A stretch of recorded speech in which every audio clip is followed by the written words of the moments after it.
Hi guys, my name is Chinzagir Barula and I am a chartered accountant. And these are lectures regarding information system audit, which is a post-qualification course as regards the Institute of Chartered Accountants. And these lectures are to make this particular course easy, lucid, understandable. सो कोई भी concept अगर आपको समझ में नहीं आ रहा है तो we have tried to make it as easier as possible, जिससे कि आप स्टडी पढ़ें और इजीली उसे समझ सकें, क्योंकि स्टडी में there is not a flow और अंडरस्टैंडिंग के लिए काफ़ी एफर्ट लगाना पड़ता है. So my number is 9899123008. In case you want to contact me, feel free to do so for any kind of a feedback, or if you want any professional help in and around Delhi, you can call this number. तो हमने सबसे पहले पढ़ा था flat files के बारे में, फिर पढ़ा आपके DBMS आर्किटेक्चर व्यू या व्यू जिसे कहते हैं उसके बारे में, और फिर पढ़ा बेसिकली डेटाबेस मॉडल्स के बारे में कि 3 टाइप के मॉडल्स से बेसिकली आज की डेट में रिलेशनल डेटाबेस चल रहा है. तो पहले हायरार्किकल मॉडल आया, फिर नेटवर्क या प्लेक्स मॉडल आया, फिर आपका RDBMS या रिलेशनल डेटाबेस मैनेजमेंट सिस्टम आया. तो उसके रिलेशनल डेटाबेस मैनेजमेंट सिस्टम को मैनेज करते हैं हम टेबल्स में, और टेबल्स में मैनेज करके उसकी डेटा इंटेग्रिटी कंस्ट्रेंट्स जो उसके डेटा को एक्यूरेट रखे ताकि वो डेटाबेस में कोई गलतियाँ ना हो, ये भी हमने पढ़ लिया था. तो अब हम पढ़ते हैं डेटा डिक्शनरी के बारे में. डेटा डिक्शनरी बहुत पावरफुल कंपोनेंट है DBMS का. बेसिकली डेटा डिक्शनरी जो है मोस्ट पावरफुल कंपोनेंट कह सकते हैं DBMS का. तो इसको मेटा डेटा भी कहा जा सकता है. मेटा डेटा क्यों? क्योंकि ये डेटा है डेटा के बारे में. ये जो है this particular dictionary is a dictionary about data, या ये कह सकते हैं कि maintain data about data, data addresses about data, यानी कि कौन सा डेटा कहाँ पर रखा हुआ है, उस डेटा का क्या स्ट्रक्चर होगा, ये डेटा डिक्शनरी रखती है. तो डेटा की डिक्शनरी को मेटा डेटा कहते हैं, और ये मोस्ट पावरफुल कंपोनेंट है. और ये जैसे फॉर एग्जांपल आप कोई एक किताब लेते हैं, किताब में पहले इंडेक्स होते हैं, तो कुछ पेज हम इंडेक्स पर चले जाते हैं किताब के. तो उसी तरीके से डेटा डिक्शनरी होती है, कुछ इंडेक्स होते हैं, कुछ पेजेस, कुछ एरिया होता है इंडेक्स का एरिया, जहाँ पर डेटा कहाँ पर रखा हुआ है, इसके बारे में क्या स्ट्रक्चर है डेटा का, ये सब रखा हुआ था. तो इस चीज़ को डेटा डिक्शनरी कहते हैं. तो अगर आपको कोई भी टेबल एक्सेस करनी है तो डेटा डिक्शनरी में उसका एड्रेस होगा कि कहाँ पर वो पर्टिकुलर टेबल है. तो डेटा डिक्शनरी हम कह सकते हैं एक टूल है जो इनेबल करता है इंफॉर्मेशन को, RDBMS में इंफॉर्मेशन को कंट्रोल और मैनेज करने के लिए. तो डेटाबेस मैनेजमेंट सिस्टम DBMS में डेटा डिक्शनरी डेटा को कंट्रोल और मैनेज करने का टूल है. तो बेसिकली क्या है, डॉक्यूमेंटेशन है डेटाबेस का, ये प्रोवाइड करता है डिटेल डिस्क्रिप्शन हर डेटा का डेटाबेस में, और हम इसे कैटलॉग भी कह सकते हैं. और तो इस कैटलॉग में क्या होता है, कैटलॉग में जो होता है कि कुछ इन्फॉर्मेशन हो सकती है, जैसे कि किस तरह से किस वे में डेटा डिफाइन किया गया है, टाइप्स ऑफ डेटा जो उसमें है, और रिलेशनशिप वेरियस डेटा एंटिटी और उसके रिप्रेजेंटेशनल फॉर्मेट में क्या रिलेशनशिप है. उसके बाद सिक्योरिटीज़ से रिलेटेड जो चीज़ है वो की क्या है डेटाबेस की, कीज़ डेटाबेस के लिए. उसके बाद किन के पास एक्सेस राइट्स हैं, एक्सेस रूल्स क्या हैं हर यूज़र के लिए. तो ये हो सकता है कि डेटा इज़ डिफाइंड का मतलब ये है कि डेटा टेबल्स में है, कॉलम्स में है, किस तरीके से डिफाइन हुआ है, कौन सा डेटाबेस है, उसमें क्या कंस्ट्रेंट्स हैं, ये सारी चीज़ डेटा डिक्शनरी बताती है. अगर मान लीजिए सपोज आपका एक कॉलम है, पहला कॉलम है डेटा, एक टेबल बनी हुई है, उसमें पहला कॉलम है, पहले कॉलम में अगर एम्प्लॉय कोड है और एम्प्लॉय कोड सारा नंबर में होना चाहिए, तो ये डेटा कंस्ट्रेंट है कि वो नंबर में होना चाहिए, और ये सारी चीज़ें डेटा डिक्शनरी डिफाइन करेगी. और डेटा डिक्शनरी ये भी बताती है कि एक्सेस राइट्स क्या किसके क्या होने चाहिए, यानी कि अगर कोई आदमी आएगा तो लॉगिन और पासवर्ड होगा कि नहीं होगा, लॉगिन पासवर्ड होना चाहिए, क्योंकि अगर एक डिलीट कर दिया है तो सारा का सारा डेटाबेस उड़ जाएगा. तो किसको डेटा को अल्टर करने के राइट्स किसके पास होने चाहिए, डेटा को क्रिएट करने के राइट किसके पास होनी चाहिए, डेटा स्ट्रक्चर क्रिएट करने के राइट किसके पास होनी चाहिए, ये सारी चीज़ें जो हैं डेटा डिक्शनरी डिफाइन करती है। जैसा कि आपने टैली में देखा होगा कि अगर लेजर को डिलीट करने के राइट किसी के पास होते हैं, लेजर को देखने के राइट किसी के पास होते हैं, तो अलग अलग चीज़ों के राइट्स अलग अलग लोगों के पास होते हैं। तो डेटा डिक्शनरी जो है रिपोर्ट्स भी जनरेट करती है। तो data dictionary address of data है, इसे मेटा डेटा कहा जा सकता है। डेटा डिक्शनरी कैटलॉग है, ये हम कह सकते हैं। डेटा डिक्शनरी में डिटेल डिस्क्रिप्शन है, और फिर ये भी कह सकते हैं डेटा डिक्शनरी रिपोर्ट्स जनरेट करने में भी हेल्प करती है। तो अब जैसे फॉर एग्जांपल अगर आपको कुछ रिपोर्ट्स चाहिए, जैसे कि कौन से डेटा एलिमेंट्स कौन से हैं, उनके हेडिंग्स क्या हैं, कैरेक्टरिस्टिक्स क्या हैं, उनके रिलेशनशिप क्या हैं, एक दूसरे से रिलेशनशिप क्या हैं, तो ये सारी चीज़ें डेटा डिक्शनरी में हो सकती हैं। फॉर एग्जांपल जैसे एक एम्प्लॉय कोड और एम्प्लॉय है, उसके बीच में क्या रिलेशनशिप है, उसके बीच में ये होगा 1-to-1 रिलेशनशिप है। अगर मान लिया सपोज आपका डिपार्टमेंट है, तो एक एम्प्लॉय कई एम्प्लॉय के एक डिपार्टमेंट होंगे, तो 1-to-many रिलेशनशिप हो जाएगा। फ्रीक्वेंसी ऑफ डेटा यूसेज क्या है, रिस्पॉन्सिबिलिटी क्या है, एक्सेस कंट्रोल इन्फॉर्मेशन क्या है। अगर मान लिया suppose higher version of Tally में देखें तो एक पूरी एक रिपोर्ट निकल जाती है। उसमें क्या होता है कि क्योंकि हायर वर्जन ऑफ टैली में DBMS का यूज़ होने लग गया है, तो उसमें किस ने कौन सा लेजर ओपन किया, कब किया, ये सारी चीज़ें इस डेटा डिक्शनरी में हो जाती हैं। तो डेटा डिक्शनरी इफेक्टिव टूल, और इस पर्टिकुलर टूल का इफ़ेक्टिवली यूज़ करके हम डिज़ाइन कर सकते हैं, इम्प्लीमेंट कर सकते हैं, और डेटाबेसेस के ऑपरेशन में हेल्प करता है और उसके एडमिनिस्ट्रेशन में ही हेल्प करता है।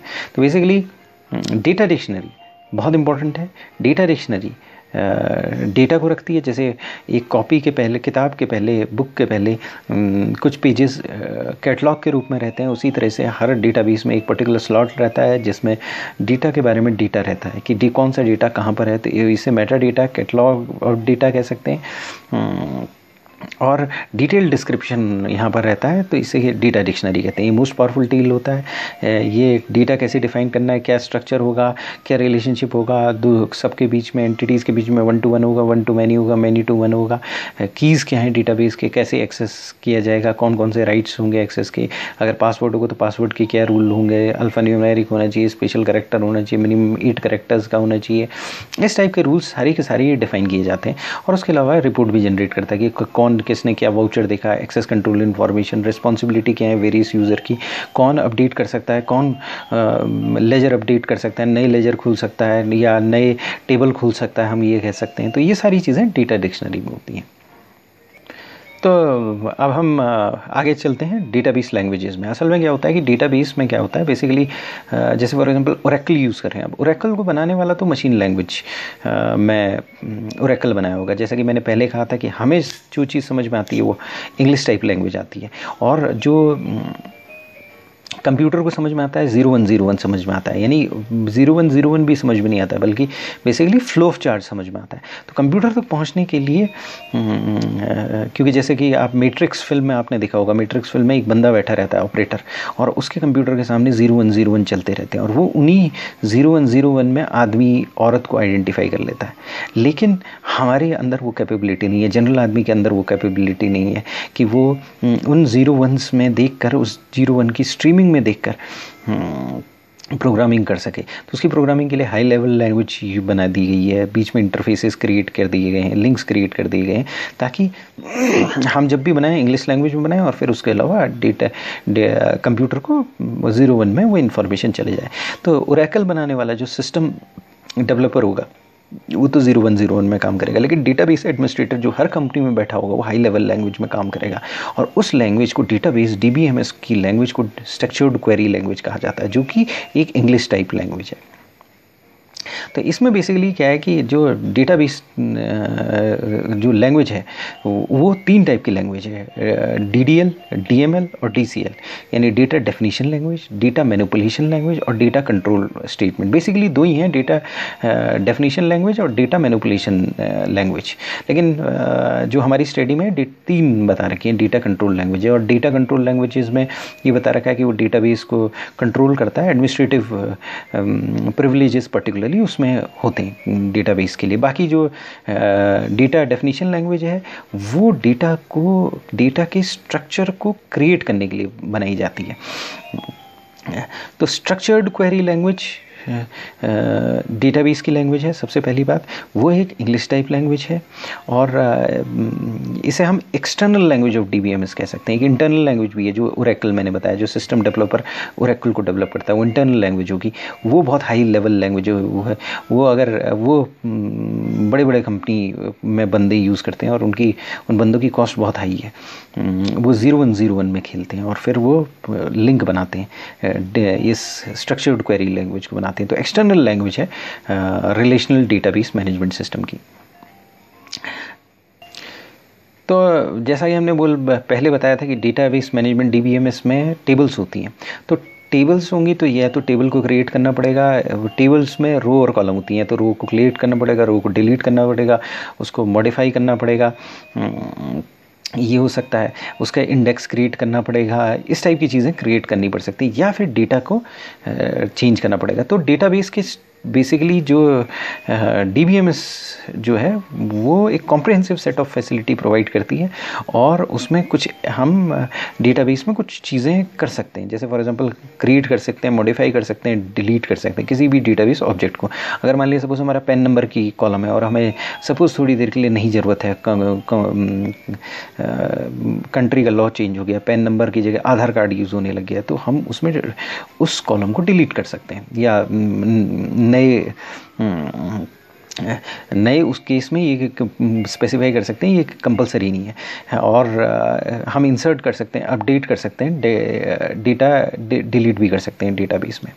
उसके बाद क्वेरी की प्रोसेस इन जो स्ट्रक्चर्ड क्वेरी लैंग्वेज के थ्रू डेटाबेस में क्वेरी कर सकते हैं, यानी कि डेटाबेस से डेटा इंफॉर्मेशन निकाल सकते हैं और उस इंफॉर्मेशन का यूज़ कर सकते हैं।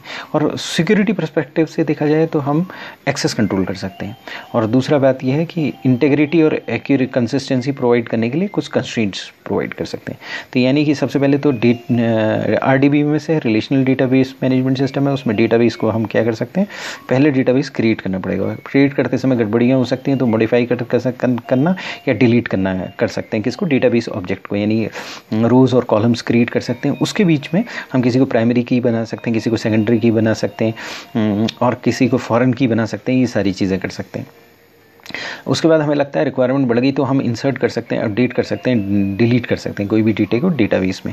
उसके बाद एक बार डेटाबेस हो गया तो क्वेरी, उसकी इंफॉर्मेशन निकालने की के लिए स्ट्रक्चर्ड क्वेरी लैंग्वेज का यूज़ कर सकते हैं और क्वेरी कर सकते हैं। उसके बाद एक्सेस को कंट्रोल कर सकते हैं कि किसके पास क्या क्या राइट्स होंगे, ये कर सकते हैं। उसके बाद क्या है, फैसिलिटी बना सकते हैं डेटा इंटीग्रिटी और कंसिस्टेंसी के लिए। तो ये सारी चीज़ें जो कैपेबिलिटीज़ हमने बताई, अपडेट करना, डिलीट करना या डेटा को क्वेरी करना या उसका एक्सेस कंट्रोल करना, ये सारी चीज़ें रीग्रुप कर दी गई। और रीग्रुप 3 चीज़ों में की गई हैं, डेटा डेफिनेशन लैंग्वेज या डिस्क्रिप्शन लैंग्वेज कहते हैं, दूसरा डेटा मैनिपुलेशन लैंग्वेज कहते हैं और डेटा कंट्रोल लैंग्वेज कहते हैं। लैंग्वेज इसलिए कहते हैं इंग्लिश टाइप लैंग्वेज है, कमांड्स है बेसिकली, SQL की कमांड्स है, स्ट्रक्चर्ड क्वेरी लैंग्वेजेस की कमांड है। तो एल्टर टेबल आ जाएगा तो उसमें क्या होगा, हम एक फील्ड को ऐड कर सकते हैं। इस तरह से बहुत सारी कमांड है। अगर हमने ग्रांट हो गया तो एक यूज़र को एक प्रिविलेज दे दिया कि मान लिया सपोज वो एक लेवल तक चीज़ देख सकता था, वो ज़्यादा लेवल तक देख सकता है, और ग्रांट कर दिया तो उसको डिलीट भी कर सकता है। तो ये सब कमांड्स हैं SQL की। हर कमांड का एक मीनिंग है। अगर स्ट्रक्चर्ड क्वेरी लैंग्वेज, अगर कोई DBA का कोर्स करता है, डेटाबेस एडमिनिस्ट्रेटर का कोर्स करता है, कुछ नहीं करता है, वो कमांड सीखता है कि alter table, analyse, create database, create table, इस टाइप के वो कुछ वर्ड सीखता है, कीवर्ड सीखता है। अगर वो 100 कीवर्ड सीख गया, आपके DDL के 100 वर्ड सीख गया, समझ लीजिए DML के 300-400 वर्ड सीख गया, तो वो फिर उसको यूज़ कर सकता है। तो 300-400 तो बहुत ज़्यादा बोल दिया, काफ़ी कम वर्ड्स होते हैं, मतलब 100-150 वर्ड्स में SQL बेसिकली। बाकी फिर उसका एप्लीकेशन होता है, जैसे ABCDEFG, उससे मिलकर कई अल्फ़ाबेट से मिलकर कई वर्ड्स बनते हैं, वर्ड्स से फिर हम सेंटेंसेस बनाते हैं। तो उसी तरीके से स्ट्रक्चर्ड क्वेरी लैंग्वेज में होता है। तो सबसे पहले हम चलते हैं डेटा डेफिनेशन लैंग्वेज। तो डेटा डेफिनेशन लैंग्वेज क्या होती है, जो DDL कंपाइलर होता है, तो वो क्या करता है, डेटाबेस को डिफ़ाइन करता है, उसको बिल्ड करता है और उसके स्ट्रक्चर को मॉडिफाई करता है। तो वो कंस्ट्रेंट बनाने के काम में भी आता है। तो यानी कि अगर DDL स्टेटमेंट को देखा जाएगा तो हम उसमें डेटाबेस टच नहीं कर सकते, बाकी सारी चीज़ कर सकते हैं। मतलब क्वेरी नहीं कर सकते हैं डेटाबेस डेटा की, बाकी सारी चीज़ कर सकते हैं। मतलब और कोई डेटा है उसको पर से चेंज नहीं कर सकते, लेकिन बाकी सारी चीज़ें उसमें की जा सकती हैं। तो अगर हम डेटाबेस का स्ट्रक्चर क्रिएट करना है तो डेटा डेफिनेशन लैंग्वेज यूज़ होगी। और data manipulation language operational language है, यानी डेटा को ऑपरेट करने के लिए डेटा मैनिपुलेशन लैंग्वेज यूज़ होगी। उसको क्वेरी करने के लिए, उसको मेंटेन करने के लिए डेटा DML यूज़ होगी। और अगर हमें एडमिनिस्ट्रेटिव राइट या प्रिविलेजेस देने तो DCL यूज़ होगी, डेटा कंट्रोल लैंग्वेज यूज़ होगी। तो डेटा डेफिनेशन लैंग्वेज जो है वो कंस्ट्रेंट भी बनाने के काम आती है। कंस्ट्रेंट का मतलब इंटेग्रिटी कंस्ट्रेंट, यानी कि इस टेबल में केवल अल्फ़ान्यूमेरिक जा सकते हैं। दूसरी अगर मान लीजिए सपोज डेट ऑफ बर्थ है तो उसमें केवल न्यूमरल्स जा सकते हैं, और उसमें न्यूमरल में भी DDMM YY होगा, या जो डेट वाले कॉलम में है वो 31 तक हो सकती है, मैक्सिमम 1 से 31 तक हो सकती है। वो 0 नहीं लेगा और 32 भी नहीं लेगा, बाकी सारे वो लेगा, फ्रैक्शन नहीं लेगा। ये सारे कंस्ट्रेंट हैं। ये सारे कंस्ट्रेंट क्रिएट करने के लिए डेटा डेफिनेशन लैंग्वेज यूज़ होती है। और डेटा मैनिपुलेशन लैंग्वेज जो है उसमें क्वेरी मैनेजर, बेसिकली उसे हम कह सकते हैं, वो क्वेरी मैनेजर होता है और वो क्वेरी करता है। तो स्ट्रक्चर्ड क्वेरी लैंग्वेज यूज़ करते हैं जो नेचुरल लैंग्वेज होती है डेटाबेस मैनेजमेंट सिस्टम की, और किसी भी DBMS में काम करती है, ओरेकल हो, MS एक्सेस हो, DB2 हो। तो इसी वजह से हर जगह वो एक क्रिएट करती है, तो वो एक स्टैंडर्ड क्रिएट हो जाता है। तो इसीलिए जब हम ATM से पैसा निकालते हैं या अगर हम तो वो कहीं पर से भी वो कम्युनिकेट कर सकते हैं, कहीं से भी निकाल सकते हैं, वो प्लेटफॉर्म इंडिपेंडेंट हो जाती है। तो SQL की कमांड्स को ही क्वेरी कहा जाता है, यानी स्ट्रक्चर्ड क्वेरी लैंग्वेज की कमांड्स को ही क्वेरीज कहा जाता है। और अगर हमें डेटाबेस को मैनिपुलेट करना हो मतलब तो DML यूज़ की जाती है, डेटा मैनिपुलेशन लैंग्वेज, जो ऑपरेशन ऑफ डेटाबेस में यूज़ होती है। इसमें क्या होता है कि एक बार आपने डेटाबेस स्ट्रक्चर वगैरह बना दिया, कंस्ट्रेंट वगैरह बना दिया, बाद में DBA क्या होगा, जो है इंसर्ट कमांड डाल सकता है, अपडेट डाल सकता है, डिलीट डाल सकता है, सेलेक्ट डाल सकता है। तो इसमें क्या कर सकता है, वो रिमूव कर सकता है, मॉडिफाई कर सकता है, ऐड कर सकता है रो को, ये सारी चीज़ें कर सकता है। तो ये मैनिपुलेशन लैंग्वेज होती है, यानी कि ऑपरेशन के बाद होती है। और उसके बाद आपकी बेसिकली डेटा कंट्रोल लैंग्वेज होती है। डेटा कंट्रोल लैंग्वेज जो होती है आपके प्रिविलेजेस, राइट्स वगैरह को, एक्सेस राइट्स को, ये प्रिविलेजेस की एक्सेस राइट्स को रेगुलेट करती है। तो अगर हम एक्सेस की बात करें तो डेटाबेस एक्सेस मेथोडोलॉजी एक टॉपिक है हमारी स्टडी में। ये बताता है कि प्रोसेस, अगर हम किसी डेटाबेस को एक्सेस करेंगे तो उसमें 3 स्टेजेस होती हैं। असल में क्या होता है कि आप जैसे फॉर एग्जांपल ईमेल ओपन करते हैं तो सबसे पहले लॉगिन आईडी देते हैं, फिर पासवर्ड्स देते हैं। तो लॉगिन आईडी क्या है, वो आइडेंटिफिकेशन है। अगर मेरी email ID suppose CS Barola CA है तो मेरा आइडेंटिफिकेशन है, और मुझे कोई भी व्यक्ति मेल भेज सकता है, CS Barola CA में मेल भेज सकता है। एक तरह से देखा जाए तो वो हमारी पब्लिक की है, सबको पता है कि CS Barola CA, मैं यहाँ पर भी बोल रहा हूँ। उसके बाद अगर कोई CS Barola CA@gmail.com में मेल भेजे, वो मेरे पास पहुँच जाएगी, वो मेरा आइडेंटिफिकेशन है, वो यूनिक आइडेंटिफिकेशन है थ्रू आउट द वर्ल्ड, वो मेरी पब्लिक की है, जो हर एक को पता है। अगर कोई भी मेल उस एड्रेस में भेजेगा तो मेरे पास आएगी, और जिस मेल ID से वो भेजेगा वो दूसरे आदमी का ईमेल ID होगा, और वो उसका आइडेंटिफिकेशन होगा। तो मेरे पास अगर कोई चीज़ भेजनी है किसी को तो उसके थ्रू भेज सकता है, पब्लिक बेसिकली वो मेरा आइडेंटिफिकेशन है। उसके बाद होता है ऑथेंटिकेशन। ऑथेंटिकेशन होता है पासवर्ड। अगर मान लीजिए सपोज कोई उसमें ईमेल को खुलना चाहेगा तो वो पासवर्ड, जब तक मेरा पासवर्ड, सपोज मेरा पासवर्ड है XXX@15789 सपोज है, तो जब तक वो ये पर्टिकुलर इंफॉर्मेशन नहीं डालेगा तब तक ऑथेंटिकेशन नहीं होगा। तो पासवर्ड कई टाइप के हो सकते हैं। पासवर्ड थर्ड पार्टी ऑथेंटिकेशन हो सकता है, या आपके बायोमेट्रिक्स हो सकता है, यानी कि आजकल ATM में जाते हैं तो वहाँ पर बायोमेट्रिक स्लॉट भी बन गया। आप उंगली लगाइए, साथ में अपना कार्ड डालिए, दोनों चीज़ डालें ताकि आपका कार्ड खो भी गया तो पासवर्ड भी बताइए और उसके बाद बायोमेट्रिक आइडेंटिफिकेशन कीजिए, तब कहीं आपका पैसा निकलेगा। तो नॉर्मली पासवर्ड जो है कॉमन मेथड ऑफ ऑथेंटिकेशन होते हैं। उसके बाद होता है ऑथराइजेशन। एक बार आप अंदर चले गए तो ऑथराइजेशन, सपोज एक एग्जीक्यूटिव को एक लेवल का ऑथराइजेशन होगा, मैनेजर को एक लेवल का ऑथराइजेशन होगा।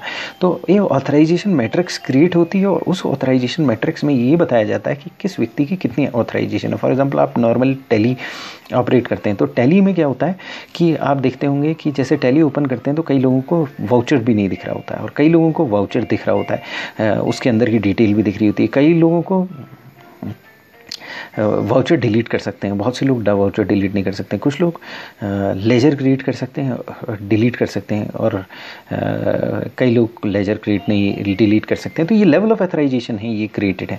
तो प्रोसेस डेटाबेस को एक्सेस करने की प्रोसेस में सबसे पहले आइडेंटिफिकेशन स्टेज आती है जिसमें कि यूज़र आइडेंटिफाई करता है कि वो कौन है और ये बेसिकली लॉगिन आईडी से होता है। उसके बाद आता है पहला स्टेज होता है आइडेंटिफिकेशन स्टेज। आइडेंटिफिकेशन स्टेज में यूज़र आइडेंटिफाई करता है सिस्टम को कि वो कौन है और ये लॉगिन आईडी से होता है। तो आइडेंटिफिकेशन किससे होता है? लॉगिन आईडी से होता है। फिर उसके बाद आता है ऑथेंटिकेशन। ऑथेंटिकेशन जो होता है यूज़र ऑथेंटिकेट करता है और किससे करता है? पासवर्ड से कर सकता है। पासवर्ड कई टाइप के हो सकते हैं, बायोमेट्रिक हो सकते हैं, नॉर्मल हो सकते हैं। ये तीसरा जो है ऑथराइजेशन स्टेज होता है। ऑथराइजेशन स्टेज का मतलब ये है कि उसको क्या अथॉरिटी मिली हुई है और वो क्या ऑपरेशन कर सकता है, किस ऑब्जेक्ट तक वो जा सकता है, किस टाइप की क्वेरी कर सकता है। तो इसके लिए एक सिस्टम ऑथराइजेशन मैट्रिक्स रखता है और वो इसको सारी इस प्रोसेस में हेल्प करता है। तो ऑथराइजेशन मैट्रिक्स में आपका क्या होगा, उसमें सारे कौन सब्जेक्ट है, कौन ऑब्जेक्ट है, क्या एक्शन लेने पड़ेंगे और क्या कंस्ट्रेंट है, ये सारी चीज़ें होंगी उसमें।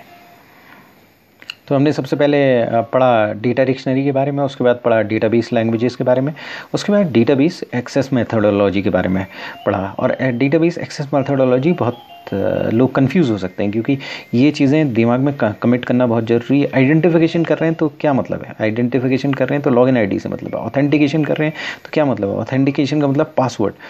ऑथराइजेशन है तो क्या है? ऑथराइजेशन है तो levels of reach inside the system, कौन के रिसोर्स के levels of reach of resource inside the system, किस लेवल तक बंदा जा सकता है, किस लेवल तक सिस्टम को मैनिपुलेट कर सकता है। अगर एडमिनिस्ट्रेटिव राइट्स मिले हुए हैं तो सब कुछ कर सकता है, कम है मिले हैं तो कम कर सकता है। और डेटाबेस लैंग्वेज में हमने ये देखा कि स्ट्रक्चर्ड क्वेरी लैंग्वेज बेसिकली है और डीबीएमएस की लैंग्वेज है वो नेचुरल लैंग्वेज है। डीबीएमएस की सारे उस स्टैंडर्ड है वो क्रिएट किया गया, उसमें data definition language, data manipulation language और डेटा कंट्रोल लैंग्वेज और डेटा डिक्शनरी देखी हमने फाइनली डेटा डिक्शनरी के बारे में कि data about data that is a Meta data. So in case of any feedback or in case you need any kind of a professional help, you can call me at 9899 123 008. Thanks.